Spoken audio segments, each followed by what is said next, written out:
They are getting bombarded by our friends in the United States. This can ruin our economy. The Financial Times reported that if this was to happen, it could push Canada into recession. You only get one chance to buy or sell your next home. Let's get it right. The amount of calls that we've been getting lately about people worried about what's going to happen with potential tariffs. Nobody knows if it's going to happen, but they're freaking out. You know, there's lots of people that want to buy a home, tons of people that want to sell their homes, and they're stuck. You know, they absolutely don't know what to do. This is probably the number one thing that we could talk about this month. The challenge is we don't even know if it's going to happen, right? Like everyone's kind of confused as to whether it's really going to happen. Is it a negotiating tactic or whatever? All we do know is it's creating a huge mess, right? This can ruin our economy. It could. And I mean, there's numbers around this. I mean, there's lots of stuff being released. I mean, a lot of it is up in the air because we don't even know if tariffs were to come in from the United States, what they're going to be tariffing, right? So nobody knows because this, I'm going to be as respectful as I can. The president of the United States is not telling anybody. I know, that's all I'm going to call him. We'll leave it at that. But that's what we're going to get into. You know, I think what the best thing that we can do to help people that are maybe thinking of doing something this year, or maybe they own a home, they're just worried about what might happen with the value, what might happen with the real estate market, that sort of thing. I want to go and I want to talk a little bit about what's happening. We're not going to get into the political pieces of it. But what I do want to get into is what would happen if we found ourselves going into a recession, recessionary territory. And the really interesting thing about it all is there's a playbook that exists that has been used that can tell us almost exactly what might happen. You know, we can't predict the future, but we got a good idea of how we might respond as a country and how we might respond as a province and how the market might respond. So what might happen with people's houses. Does that sound good? That sounds great. All right, we're obviously going to do the stats as well, but let's get these open. We are back with our favorite brewery, Hoyne Brewing. Hoyne Brewing, shout out. You've got the pale ale. That's right. And I've got the lager, and I'm going to enjoy every single ounce of it. Oh, bad pour. It's okay. He hasn't been a bartender in a very long time. That's right. All right, so Cheers. Cheers. There we go. All right. Worth mentioning as well, for anybody watching this on our YouTube channel, this is also going to be available on our new podcast, Real Estate on Tap, as is a lot of other good stuff. So if you don't have the time to sit here and watch this on YouTube, you can hit us up on the podcast. There we go. All right.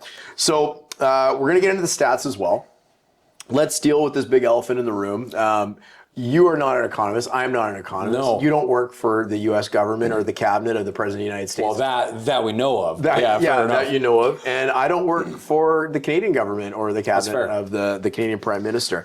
But I think what we can address is, forgetting all the political stuff aside, what might happen if tariffs were to come in. Exactly. So imagine myself just like everyone out there. You're going to educate me today, and then we're going to go from there. And then we're going to do stats. How's that? Yeah, that sounds good. And you know what I really love about this is, as I said, there's a little bit of a playbook for what's happened in the past with this. So we're going to get into that. But let's just really basically kind of break it down. What is a tariff? A tariff is a tax, right? It's just a tax, okay? So when the U.S. imposes tariffs on Canada, that actually means the U.S. is taxing its citizens. Its citizens are having to pay more money for Canadian goods. The idea behind that is now, instead of buying those Canadian goods, perhaps those Americans are going and they're buying U.S. goods or goods, I guess, from maybe other countries, you know, depending on what they're trying to accomplish with that.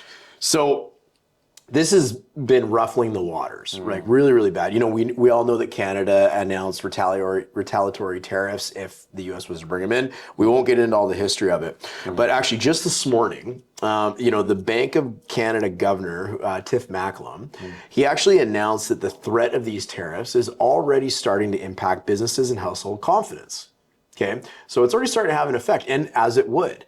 I don't know about you, how many conversations you've had with people looking to maybe buy a home who've just hit the pause button. Oh yeah, we've probably received about a dozen calls, I'd say, in the last couple of weeks of people saying, "Hey, is it really the time to do it right now, or should we wait to see how this all lands as well. So Yeah, and we're going to talk about that because a lot of that's going to come down to a personal situation. And, I really want people, though, to take away from this video, not to let their heads or their minds run away on them, because there's some things we're going to talk about that are really, really important. But, fair enough. Like businesses, people are concerned. There's concerns about job security for various industries. There's concerns about just like the cost of living. I saw a stat and I looked for it. I read it in one of the newspapers, but it said, tariffs generally, if they were to come in, they figured it would add about $1,900 to the average family's, expenditures each year. Not a crazy amount, but certainly, that's going to affect some people, right? Sure. I mean, living's already, quite expensive. So it's quite natural, normal questions for these people to have. The automotive industry, I think, is one of the biggest concerns for Canadians or Canada as a whole. Just what they're saying, what's going to happen. They want production of cars to be coming out of the United States, not coming out of Canada and whatnot. So Ontario, especially, I think, is really quite worried because that's such a huge industry out there. The Financial Times reported that if this was to happen, it could push Canada into recession, right? For the people watching, do you know what a recession is? Can you explain that to people? Recessionary, isn't it a period, two sessions where, I'm not going to butcher. I'll just let you tell me it. So you're in the right track. So it's basically 6 months of loss of GDP growth. That's it. So two quarters effectively. I think off the top of my mind, or top of my memory anyways. And if I'm wrong, we'll put that in the show notes. But so it could potentially push Canada into a recession. They estimate that could lead to a reduction in Canada's GDP, gross domestic product, by approximately 1.5 percentage points. Okay? We're trying to grow. Ideally, you want the GDP growing. It's in and around 2% is where they normally want to see that. That could be a reduction of 1.15%. And we're already in tough times, right? Like the economy is difficult right now. So that's what it could have. So this is a little bit of a thought that I don't know how many people share this, but I think it's an interesting way to look at the problem. So, gross domestic product slows down. The one lever that the country has to deal with this stuff, I mean, they can, impose additional tariffs. They can go find other trade partners, and that's all happening right now, right? But that's not a short-term solution. It's not a short-term fix. What is a short-term fix? Is the Bank of Canada interest rates adjusting the interest rates? That's right. Why does the Bank of Canada adjust the interest rates? To stimulate the economy. Absolutely. So I looked for this number and I couldn't find it. Again, another article that I read that said when somebody buys a home or somebody sells a home, that puts anywhere between $80,000 to $90,000 of money sitting in their bank account or somebody's bank account back into the economy. Why? Why does that happen? Because when they sell, they get the equity, have a little bit more money, and then therefore taking the money and then buying product as well. So yeah, they buy products. So you buy a house, you're not only you're employing people like us, thank you very much. Yeah, thank you. You're employing lawyers, notaries, home inspectors, mortgage brokers, but the list doesn't stop there with the people actually directly related to the transaction, right? So maybe they want to paint. Right? Furniture. Yeah, exactly. We've got clients looking at putting their home up for sale right now. They're painting currently. They're fixing things around their house. They're calling trades in to come fix things. Or let's say they buy, to your point, furniture. That's right. The fridge needs to be replaced, right? The plumber needs to come over, right? The deck builder is going to come replace the deck or the fence or whatever that might be. Exactly. So when people buy homes, they spend money, right? If the Bank of Canada was to adjust its interest rates back to a point where it made more sense for people to start buying homes. We know the demand is there. There's three things that gets the real estate market to take off. One is the economy. That's what we're talking about right now. The second is interest rates. That's what we're talking about right now. And the third is demand. And we know the demand is huge, right? So if the Bank of Canada adjusts that and gets people to start taking that money out of savings and putting it into real estate, and I can just imagine the comments people say, well, people don't have any money. Lots of people have money. You might not have money, but lots of people do have money, right? Hot take. And I wish everybody had money, but that's not the reality, right? But lots of people do have money, and lots of people are prepared to spend that money if it makes sense. Bank of Canada adjusts interest rates. So right now, we're at 3% overnight lending rate, okay? You and me saw a presentation yesterday morning, by the chief economist from Central One Credit Union, okay? What did he say that he figured the Bank of Canada would adjust the overnight lending rate to if we got those tariffs put on us. That's right. He said as low as 1.5%. Yeah, he estimated 1.5%, which is 1.5% lower than where we are today. It's cut in half. Right? Yeah. So the interesting thing, when is the last time that we had to adjust interest rates to get the economy stimulated? It was COVID. It was COVID, right? This is a playbook that we have seen and we have used. Now, different circumstances, but during COVID, we were at a time where we had massive concern about job loss or people, not working. We had very low productivity as a country, right? People were fearful about what was going to happen next. They were hoarding. They were, staying at home. They didn't want to spend money. Nobody knew what was going to happen. Bank of Canada adjusted the overnight lending rate down as low as, and I'm actually trying to remember now, it was either 0.5% or 0.25%. Yeah, that rings a bell. Right? What did people start doing? They bought homes. They bought homes like crazy. They bought homes like did. crazy because money was cheap. Yeah. Real estate is a safe investment. I mean, look at the price of gold, what it's done since all this talk has happened. The price of gold's gone absolutely skyrocketed, right? Always considered a safe investment. Real estate is one of them as well. I got a note here. In 2020, the country's real gross domestic product contracted by 5.2%. So that's when COVID came in. That's a big decline, 5.2%. This downturn was accompanied by a sharp rise in unemployment, with the rate reaching 13.5% in May 2020, the highest since 1976. Wow. Okay. Bank of Canada responded, and they dropped the overnight interest rate substantially. This started bringing people back in. This is in 2020. So while that didn't kick in right away in 2020, in 2021, the Canadian economy experienced a recovery, with real GDP growing by 4.5%. Wow. Now, is that all related to the Bank of Canada? Not necessarily, right? But they have a huge lever and a huge piece to play in that. So in 2021, the GDP of Canada grew 4.5%, and it was estimated that Canada's GDP would be affected by 1.15% if those tariffs were to come in. The math there, they're talking about a 4.5% growth based on what the Bank of Canada did, and a 1.15% loss if these tariffs were to come in. Now, it's not perfect math. Nobody knows exactly what's going to happen. But the point of this is the Bank of Canada can encourage businesses and homeowners and people to spend money based on what they do with the interest rate. Okay. So the reason I bring that up is people need to be very, very careful about rushing to decisions. And I'm gonna touch on that a little bit more in a moment. But I also wanted to touch on the point that BC is not Canada. Okay. We talk about the Canadian housing market. We talk about the average price of a home in Canada. You do not own an average home in Canada, right? You own a townhome in South Surrey in a particular neighborhood. That's what's important to you, right? So I'm about to talk about BC as a whole, but you got to take that for what it is, right? We all live in these, what we call micro markets. They're kind of niche markets and whatnot. So you live in a community in a specific area with a specific type of home. There's no such thing as the Canadian home, because we're just talking about a very broad set of numbers, right? So is BC in better position? There's been lots of information coming out of late. I've got to give it to not only our provincial government, but our federal government. They are moving their feet. This is being taken very, very seriously. We're talking about interprovincial trade barriers coming down, which apparently, based on what I've been reading, is anywhere between 15 to 25% of a reduction in cost for the consumer by just shutting down some of these interprovincial trade barriers. I mean, wow. Why wasn't that done before? I don't know. Who am I? Yeah, right? We're not politicians. But I thought that was pretty crazy. But BC, as an example, number one, we're a lot less reliant on the United States than some of the other provinces. Okay, one of the number one reasons we have a big body of water, and what sits on the corner of that big body of water in the land? The port, right?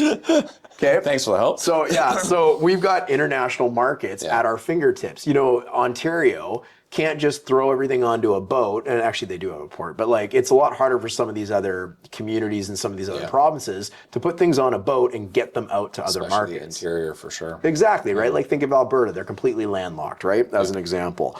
So we have a little bit more of the diverse trading partner, or we have more diverse trading partners than some of the other provinces in Canada. BC exports about 50% of its goods to the US, with the rest going to Asia, China, Japan, South Korea, which means we have a reduced dependency on the US. The other thing, I mean, we talked about the government of BC having different strategies that they're working on right now, but we also have a much more resilient economic structure. Our biggest export, as you would likely imagine, or one of our biggest exports, is lumber. Exactly. Okay, I'm going to talk about lumber in a moment, but Ontario, Alberta, they're talking about things like auto manufacturing, big one. Oil, that's another big one. Critical minerals, that's another big one. Now, BC has its share of critical minerals as well, but forestry, really good example. I've got a letter here that I'm just gonna kind of give you the Coles notes of it, but I'm gonna read this to you. So this came from the National Association of Home Builders. Okay, so this is, I guess, the name says it all. I guess I don't need to explain it. Okay, and I'm just gonna paraphrase this, but I will put it below in the show notes so people can read it. It says, regarding tariffs on building materials from Canada and Mexico, addressed to the Honorable Donald J. Trump. I highlighted a word there just so if in case you didn't catch that. Dear President Trump, our country is facing a severe housing shortage and affordability crisis. Bringing down the cost of housing will require a coordinated effort to remove obstacles to construction. We have serious concerns that proposed 25% tariffs on Canada and Mexico will slow down the domestic residential construction industry. The challenge facing home builders is the cost and availability of building materials. Canada and Mexico represent nearly 25% of building material imports. Imposing additional tariffs on these imports will lead to higher material costs, which will ultimately be passed on to home buyers in the form of increased housing prices. Respectfully, we ask that you consider the effects of tariffs on Americans struggling to afford housing, and that you exempt critical construction materials from such actions. Powerful letter. That's a really powerful letter. Wow. So I paraphrase that. This ain't the only industry that's writing them. They are getting bombarded by our friends in the United States about this silly, silly action that is being taken. So there's a lot more to come on this. We're not the soothsayers of how this is going to play out. The purpose of this conversation is for the viewer or the listener to come out with a few recommendations. I said, don't let your mind run away on yourself, okay? Don't make a bunch of assumptions. Now, the Bank of Canada, Tiff Macklem, said that businesses and, the industry is already being affected. Of course, right? It's a shock to the market. It's a shock. Everybody is feeling shocked by it, right? My recommendations for everybody. You do have to educate yourself. We don't know what's going to happen. The market could go down. The market could go up. Who knows, right? We don't know that. You need to follow the news. If you're somebody that's looking or buying or selling, you do need to pay attention to this stuff, right? If you're looking at selling, maybe now is a better time than 2 months from now when potential tariffs come in. I don't know, right? Maybe 6 months from now is a better time. Maybe a year is a better time. Who knows, right? We don't know.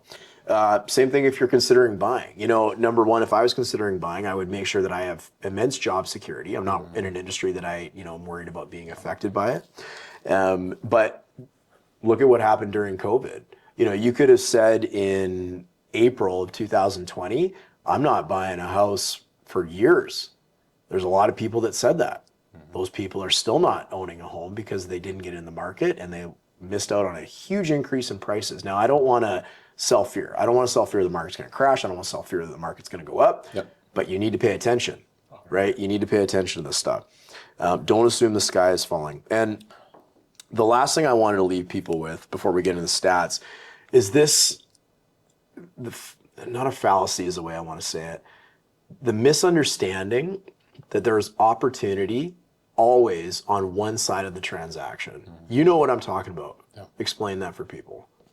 So usually when you have two competing interests, so let's say you're in a really hot market, okay? It's really good for a seller. Yeah. It's not so good for the buyer. That's right. competing interests. Same thing goes in a slow market. Feels like we've been in a slow market for the last few years. A lot of inventory, good for the buyer, good interest. Seller, it's tough because you're competing against all the other inventory, competing interests. So that's kind of where you're heading with that one. Yeah, you're right. You know, if we took any other industry and summed it up like this, let's say you're wanting to buy a new couch, right? Couches are difficult to sell. So stores start putting them on sale. You see, you know, price reduced signs all over, and you go into the furniture store. I was going to say a brand name, but I won't. Yeah. But you go into a furniture store and everything's on sale, and this is your opportunity. You've been waiting to buy a couch, and you see the great couch. It's on sale. Doesn't normally go on sale. What would you do? Buy it. You'd buy it. 100%. Okay. The opposite of that. You want to buy furniture. It's so expensive. You can't find anything on sale. It doesn't make sense. Prices have skyrocketed. None of it adds up why it's so expensive right now. What would you do? Probably hold off. You'd probably hold off, Yeah. right? You'd make alternate decisions. That's right. When you start putting that into the context of housing, people lose their minds. Oh, I know. Right? They they think that, you know, it's a good time. It's a good time to buy and it's a good time to sell. Or it's a bad time. It's a bad time to buy and it's a bad time to sell. You've got two competing interests. Somebody who's trying to get the absolute most amount of money for their sale, and you got somebody who wants to pay the absolute smallest dollar value that they can. Those don't mix, right? That's Exactly. oil and water. That is. Somebody is always at a disadvantage. So you need to decide if you want to buy or you want to sell, at what side of the coin you're on. Exactly. Okay, so I wanted to leave people with that. I thought that was really good advice. We don't know what's going to happen, but pay attention. And, you know, if you have questions about your own personal situation, give us a call. You know, we'll walk you through it. We'll tell you what we see. A lot of our clients are really relying on us right now to help interpret the data. You know, what's the sales to active ratio, or better said, the supply and the demand, what's going on in the market? How is that going to affect me on either side? You know, I want to buy and sell, or sell and buy rather. You know, what kind of impact is that going to have? What should we do? Give us a call. We'll help. Yeah, you bet. All right. Well, the good people are waiting for the statistics. There we go. And you're going to give them to them. That's it, man. All right. you Well, we are going to take a break from tariffs. We're going to go through stats. Can we please take a break from tariffs? Are you not tired about talking about it? I'm a news junkie. I know. and Everyone everything. says it. I just put my phone away and just go, you know what? I'll deal with that a bit later. But let's get to the stats. Let's get to the stats. What Awesome. you got? So we're gonna start with apartments in 3 months change. We'll go into townhomes and then detached homes. So in the Fraser Valley, we saw apartments do minus 1.6% in the last 3 months, minus 1.2% in the lower mainland. In townhomes, a little bit better, minus 0.8% in the Fraser Valley and minus 0.3% in the lower mainland. And last, detached homes in the Fraser Valley, minus 0.4%, and a change up in the lower mainland where we actually see a positive 0.1%. Interesting. So that's the only one that increased. Yeah, it feels like it. So, Okay. All right. And so what's going on over the last 12 months then? no worries. So last year, apartments in the Fraser Valley was minus 1.2% and lower mainland minus 1.5%. And we've noticed this. Condos really took a beating as well. So. Yeah, and actually that will make for a good video, or you know, a good even just a discussion between us about some of the stuff we've heard about the condo market. You know, some of the rumblings and some of the future predictions from people that get paid a lot more than us, or a lot smarter than us, so they should get paid more than us. But you know, we've heard a lot about that, so that might make a good. Stay tuned. Stay tuned. Right. Yeah. So let's jump to townhomes. So in the last year, Fraser Valley minus 0.2%, so almost even there. Whereas in the lower mainland, actually an uptick at 1.7%. And then in the detached in the Fraser Valley, up 0.6%. And almost 3% up in the lower mainland for detached homes. That's interesting. Like, you know, anecdotally, a lot of people have been telling us that the lower mainland market, and when we say lower mainland, we're typically referring to like north of the Fraser River, so like Burnaby, Vancouver, Coquitlam, et cetera, that their market is doing relatively well. They're feeling like it's getting busier. Transactions seem to be happening more and more. Now, the numbers for January were like abysmal, right? I think it was like 160% more listings than December. Yeah, I think it was more than that. I think it was almost 300% was listings to something sales. It was crazy. It was incredible. And sales were down. So there's this chasm that's been created between like new listings and sales. There's actually more inventory in the market than there's been in the last 10 years. It's way above, I think we're like 58% above the, the 10-year high or something like, or the 10-year average rather. So anyways, really good opportunity and choice out there for people. But yeah, it seems like Vancouver is performing a little bit better. Now, in my experience, I mean, I've only been doing this for 17 years, so take it for what it is. So you don't know anything. Yeah, I don't know anything, right? But in my experience, kind of like throwing a stone into a pond, that's kind of sitting nice and flat. Things tend to happen in Vancouver, and then they tend to kind of ripple out. Now, I mean, we just spent 15 minutes talking about tariffs, so who knows how true that might prove to be in the coming weeks and months. But it's interesting that Vancouver is starting to see that kind of renewed life that has been sitting on the shelf for about 2 years. And will that trickle into the Fraser Valley? We'll see. I'd say there's a good chance, but who knows? That's right. We'll see what happens. But anyways, that's everything. You got anything you want the good people to know? That's it, man. It's just educate yourself as number one, and we're in this together, so we'll see what happens. Yeah, absolutely. Well, you know what? Let's hope that all this talk about tariffs is just one way to share a beer rather than anything else, and we'll see what happens. All right. Cheers. Take it easy.